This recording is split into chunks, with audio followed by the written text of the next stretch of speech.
There was once someone who did such amazing things and said such wonderful things that people had to ask who he really was. Once, when they asked, he said, "I am the light."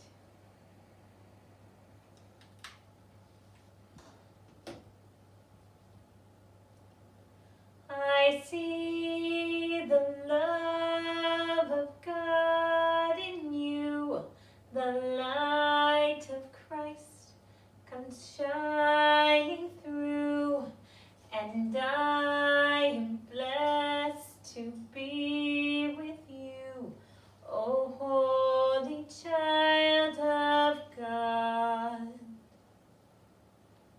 The one that said, "I am the light," changed to be in all places at all times. See this light? How it's just in one place? Let's change the light.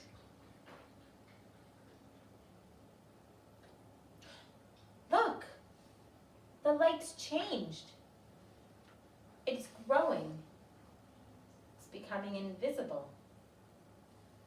It's filling the room with the light of Christ. As you go about this room today, know that the light is there. And when you leave this room today, know that you take the light of Christ with you wherever you go. Now watch carefully so you know where to find today's lesson. Ooh.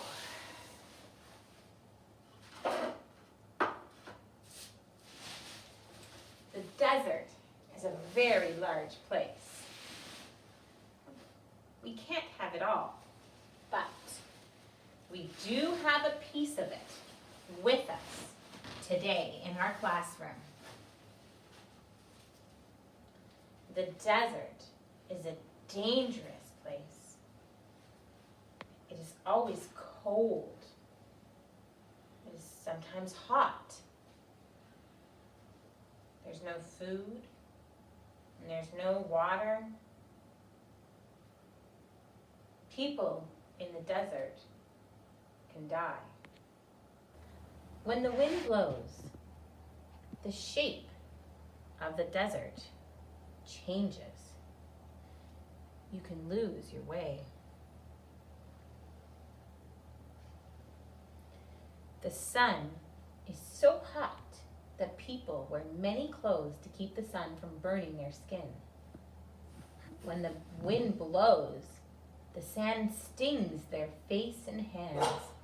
People need protection from the blowing sand. At night, it is cold, and you need many clothes to keep you warm. The desert is a dangerous place. People do not go there unless they have to. This is Jerusalem. Here is the wall.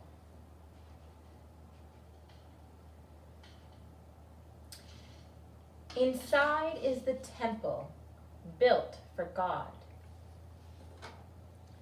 Here are the people of God.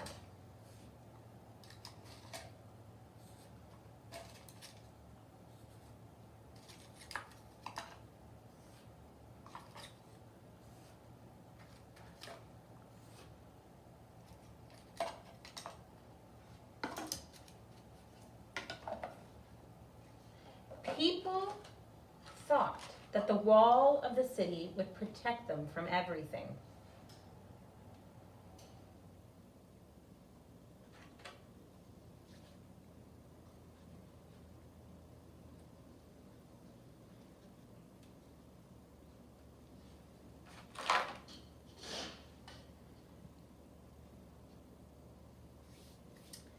Then came the Israelites, and they attacked the city. It was a terrible time. People fought, and some starved to death. Finally, the Israelites went away. Then the Babylonians came, and they did not go away. Their king wanted the city of Jerusalem for himself, and so they broke down the walls and burnt the temple. They took many of the people away, and only a few were left in the land. The soldiers marched God's people away from Jerusalem. They looked back at the smoke of the burning city and wondered if they would ever see it again.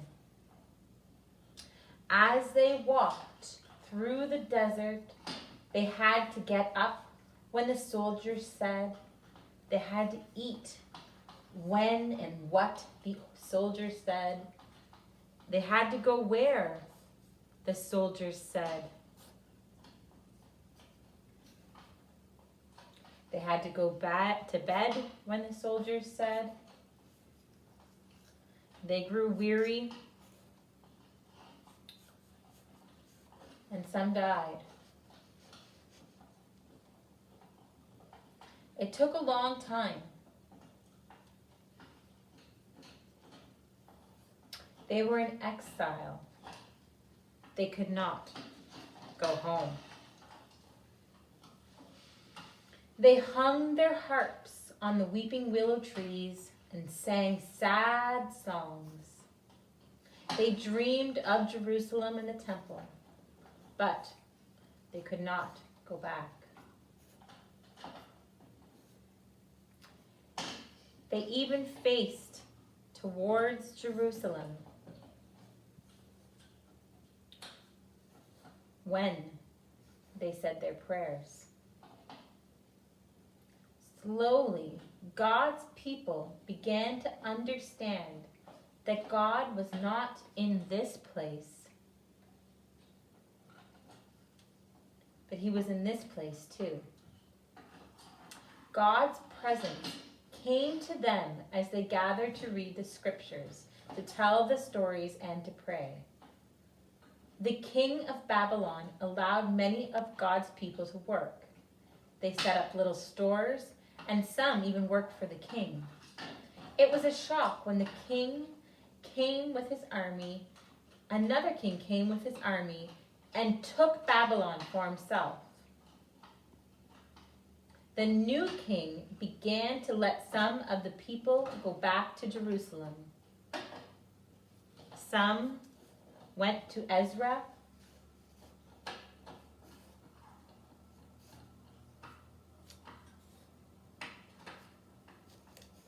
And they began to rebuild the temple. As more were allowed to go back, they went to Nehemiah. They built the walls around the city. Then the people of God were no longer in exile. They could go home again. And do you know what happened? Not all of them went home.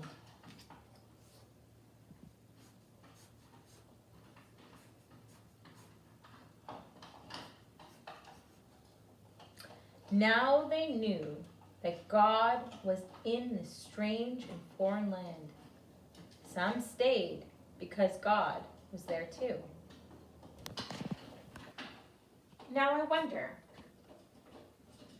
what part of the story you like best? And I wonder, what part of the story is most important?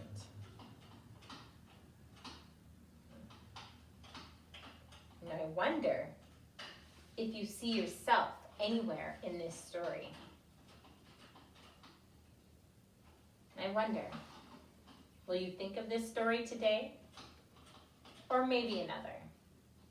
But whatever you do, know that you take the light of Christ with you wherever you go.